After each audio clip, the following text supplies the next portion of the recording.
Saudara, ada sesuatu yang diusahakan Kerajaan Negeri Perak bagi menyokong pengajaran dan pembelajaran di rumah PDPR. Kita dapatkan apakah inisiatif terbaru itu daripada Muhammad Nasrik Muhammad Nasyarah di studio berita di Ipoh. Nasrik, teruskan. RM125,000 diperuntukkan Kerajaan Negeri bagi menyediakan studio pengajaran dan pembelajaran di rumah PDPR di semua pejabat pendidikan daerah PPD di negeri ini. Menteri Besar Datuk Syarani Mohamad memaklumkan 2 buah studio mini akan disediakan di setiap 11 PPD termasuk Jabatan Pendidikan Negeri.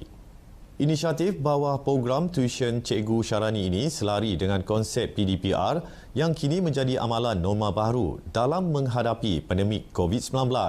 Inisiatif di bawah program tuition Cikgu Syarani ini bertujuan membantu warga pendidik menyediakan kelengkapan bagi PDPR yang kini menjadi amalan norma baru ekoran pandemik COVID-19. Selain daripada ia boleh dimanfaatkan bagi sesi taklimat serta aktiviti sukan dalam talian ataupun e-sukan. Beliau memaklumkannya dalam sidang media yang dijalankan secara maya di bangunan Perak Darul Rizwan di Ipoh.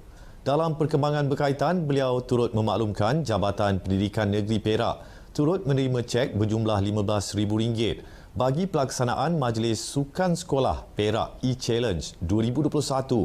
Pertandingan tersebut bakal melibatkan 24 jenis permainan sukan dalam talian. Tidak menolak sekiranya perlu disuntik dos ketiga. Itu antara respon diterima daripada masyarakat di Perak jika dos penggalak atau booster shot diputuskan untuk disuntik kepada mereka yang sudah lengkap kedua-dua dos vaksin COVID-19. Tinjauan RTM di Pusat Pemberian Vaksin PPV Stadium Indra Mulia Ipoh mendapati rata-ratanya mahu menerima suntikan dos ketiga sekiranya ia terbukti memberi perlindungan yang lebih baik.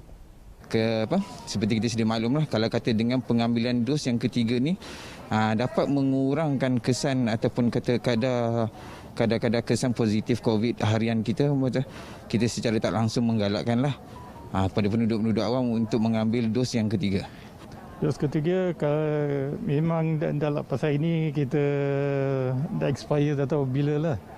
Kalau boleh kita siapkan badan dah untuk apa tu? Lebih baik kita tak sakit apa-apa dah. Terima lah. Kerana dah ada siksa pula dah.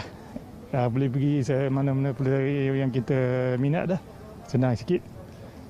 Menteri Penyelaras Program Imunisasi COVID-19 Kebangsaan PICK, Khairi Jamaluddin memberitahu perbincangan bersama kumpulan pakar akan diadakan pada Mesyuarat Jawatankuasa Khas Jaminan Akses Vaksin COVID-19 JKJAV. Golongan yang memerlukan dan terkesan di negeri ini berikutan pelaksanaan Perintah Kawalan Pergerakan PKP terus mendapat perhatian pelbagai pihak. Kali ini Dewan Perniagaan Melayu Malaysia DPMM Perak menerusi kerjasama Balai Polis Sentral Ipoh, Pejabat Polis Daerah IPD Ipoh menyalurkan bantuan bakul makanan kepada penduduk sekitar yang terkesan. Penerima seperti Mazliana Azura Muhammad Jaafar amat berterima kasih atas bakul makanan diterima selepas dia dan suami tidak lagi dapat bekerja menyara kehidupan keluarga. Kami kutip barang terpakai punya. Sekarang kedai botol pun tutup kan. Susah kan nak makan apa kan. Anak pun belajar lagi. Yang anak sulung tu barulah kerja kan. Syukur Alhamdulillah. Ada orang sudi menerima bantuan kat kami semua. Sekali je lah makan. Sekali makan. Malam saya makan Maggi mee, saya tidur. Malam tak nasi tak makan, ikan apa pun tak. Hari ini dapat, nanti saya masak makan. Happy sekali. Happy lah. Happy, hari ini dia orang bagi makan, saya happy. Dulu satu minggu tak makan. Dululah. Sekarang sikit-sikit orang kasih barang pagi. Suka tak dapat bantuan? Barang-barang ini barang? Suka. Banyak terima kasih. Menurut Yang di-Pertua DPMM Kamarul Afi Ahmad, program pertama kali dilaksanakan ini bertujuan bagi meringankan beban dihadapi mereka yang memerlukan. Justru beliau berkata ia akan diteruskan dan diperluaskan dengan kerjasama agensi-agensi lain. Ini salah satu aktiviti kita sebagai sumbangan kepada masyarakat, kepada orang yang memerlukan. Jadi alhamdulillah dengan kerjasama Balai Polis Ipoh Sentral kita dapat melaksanakan pada hari ini. Dan kita akan bekerjasama juga dengan badan-badan lain, NGO lain ataupun JLC lain yang ingin bekerjasama dengan kita lah. Jadi dari pihak polis kita pun memang ada kita bekalkan, tetapi cuma makanan je lah.